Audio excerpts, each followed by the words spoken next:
Welcome to our new series, Won't You Be My Neighbor? Now, over the next 4 weeks, it's our hope that you and your group will be better equipped to share some of the hope that you find within you since Christ has come into your life. So why don't we just jump right in? Now, if you were a child or a parent of a child in the late 60s, 70s, 80s, and even the 90s and heard the term, won't you be my neighbor, you'd probably think of only one person, Mr. Fred Rogers. And maybe if your parents invited this soft-spoken man into your living room through the magic of television, you can still remember the lyrics to the show's famous song. But I'm going to spare you by not singing it. But it went something like this. It's a beautiful day in the neighborhood, a beautiful day for a neighbor. Would you be mine? Could you be mine? It's a neighborly day in this beauty wood, a neighborly day for a beauty. Would you be mine? Could you be mine? I've always wanted to have a neighbor just like you. I've always wanted to live in a neighborhood with you, so let's make the most of this beautiful day. Since we're together, we might as well say, would you be mine? Could you be mine? Won't you be my neighbor? Won't you please, won't you please, won't you be my neighbor?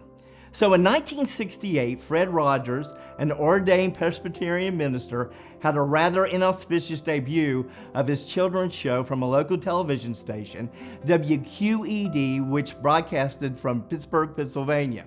It was very low budget, had a very simple set, an unlikely host, and a cast made up of hand puppets and a model trolley who could cheerfully ring his bell right on cue. Yet as time went on, the show's creator captured the hearts of kids and grown-ups alike and ran on public television for about 31 seasons. Because of this tireless work for the dignity of children, Mr. Rogers is considered to be one of the greatest friends of kids since Santa Claus. Fred's show, Mr. Rogers' Neighborhood, had an approach which was polar opposite of the action-packed, goofy kids shows of the late 60s and early 70s, which were only meant to entertain rather than inform. And it served as a platform to marketers who wanted to sell their various products aimed at children in this time of war, like replica M16 toy rifles and grenades that were being used in Vietnam. Now, before you think the popularity of Mr. Rogers' Neighborhood was a fluke, and that every once in a while even the most harebrained schemes can somehow become successful, Fred Rogers was very deliberate and intentional about the design and direction of the show. And after studying music composition in college, Rogers felt that God's calling was on his life, and so he enrolled in seminary. He was sure that God was leading him to a master's degree with an emphasis in evangelism. But when he went back home between his first and second semesters, Fred watched a children's TV program where kids were shoving pies in each other's faces, and frankly, Mr. Rogers was appalled. It was in that moment he felt that God was not only calling him to be an evangelist, but be an evangelist to children through the medium of television.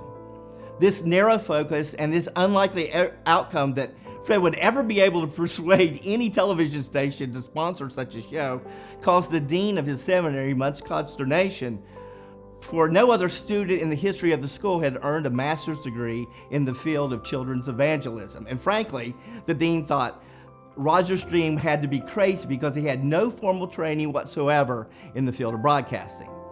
But what Fred Rogers did have was a calling from God and a simple philosophy. He thought when it came to kids, love was at the root of everything. All learning, all parenting, and all relationships. He was also one of the few who believed in the 1960s that children, what they saw and heard on television would become a part of who they'd actually become in adulthood. His vision was way out of his time. And he had this deep sensitivity for children, and it came from his traumatic childhood. He was often sick due to a bout of rheumatic fever when he was very young. The doctor feared that any strenuous exercise could cause an enlarged heart, and this left him overweight, often isolated, and frequently bullied. Yet God used these experiences in his early life to develop his emotional sensitivity for kids, which would characterize his work as an adult. And although the hallmark of the broadcast was known for gentleness and compassion, the show didn't shy away from tough topics such as nuclear war, assassination of world leaders, racial tensions, divorce, death, and even people's disabilities. And by starting each episode the same way, he taught the children to develop good habits and routines. The famous sweater he wore were knitted by his mom, Nancy McFeely Rogers, and she made at least one every month until her passing. The sneakers that he changed into made less noise than the normal dress shoes when coming and moving around the set, and that's why he chose to change his shoes every show.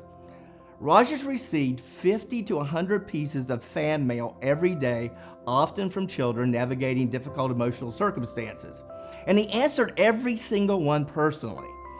Child development researchers studied the show for over 4 years and concluded that Mr. Rogers and the other characters of the show actually developed a real relationship with the young children who watched the show on a regular basis, and this relationship was as close as the members of their own immediate family. Now, over the course of the show's broadcast, he received 4 Daytime Emmys and a 1997 Lifetime Achievement Award from the National Academy of Television and the Arts and Sciences. He also received a Presidential Medal of Freedom, 40 honorary degrees, a Peabody Award, and in 1999, he was inducted into the Television Hall of Fame.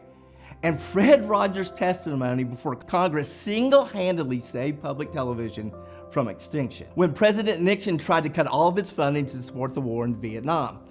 Mr. Rogers would conclude every episode by telling those who were watching, "You made this day a very special day just by being you. There's no person in the whole world like you. And I like you just the way you are." He felt that every child and every adult needed to hear how unique and special they were at least once a day. Fred Rogers took seriously Jesus' command to love your neighbor as yourself. He took it so seriously that he was publicly ridiculed for his kind and gentle personality. And the more influence that he had on culture, the more backlash he endured.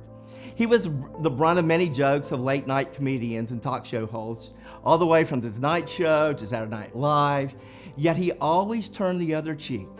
He believed very deeply that the American people were better than the stories and the characters that primetime television was pumping into their homes through their TV sets.